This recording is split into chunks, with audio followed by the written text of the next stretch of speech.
Hello, and welcome to another DIY. My name is Sandrine. Hi. So in today's video, we are going to be making a swimsuit from an applique from this sweater that I made a while back ago. So I'm only going to actually be using one applique. I'm going to show you guys in a few minutes, but I just pulled it off of this dress because I don't really wear it that much. Plus, it is really heavy because there's a lot of appliques on there. I made a video on this dress, so if you guys want to watch it, I'll leave a link below. But let's get straight into this video. I got this swimsuit from Amazon. I think it was $9, and appliques were 2 for $6. And these are the crystal appliques that I pulled off the dress. So, first thing first, I'm just gonna try to figure out what I'm gonna be doing, like which applique I'm actually gonna be using, because I'm not too sure. I thought the appliques were gonna be bigger because I wanted to kind of cover up the front, like the bra area, but when it came in the mail, they were really small, so there's not much that I can really do about it. So we're just gonna be using it. If you want, these appliques are really easy.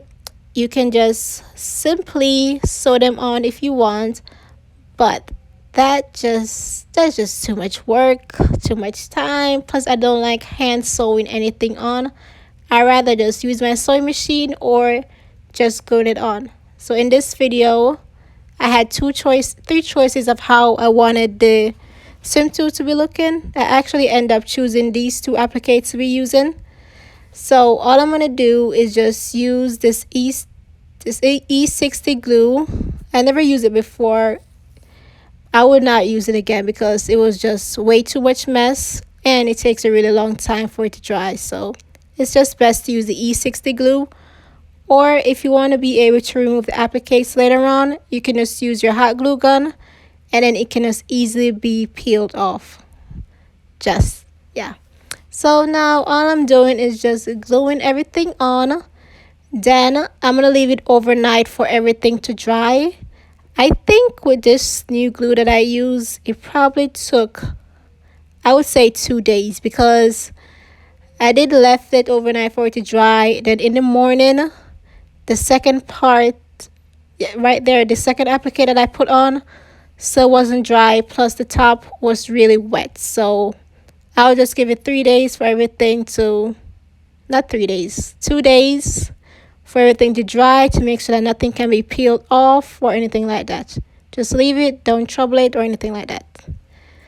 So yeah, that's what I'm using.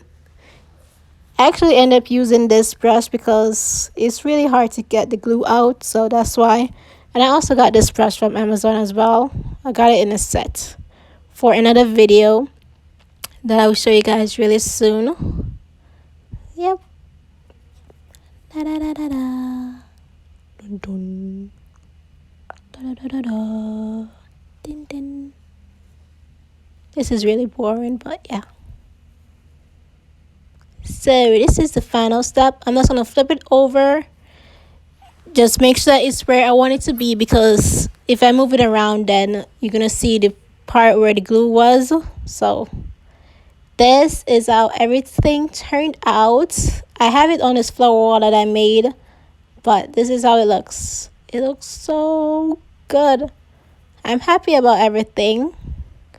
Oh, I almost forgot. I actually glued around the back. I know that I didn't show you guys that, but I glue around the back so that everything would fit good. Then I just tied around the front, and yeah, this is how it looks. So this is the end of this video. I will see you in my next DIY. Bye.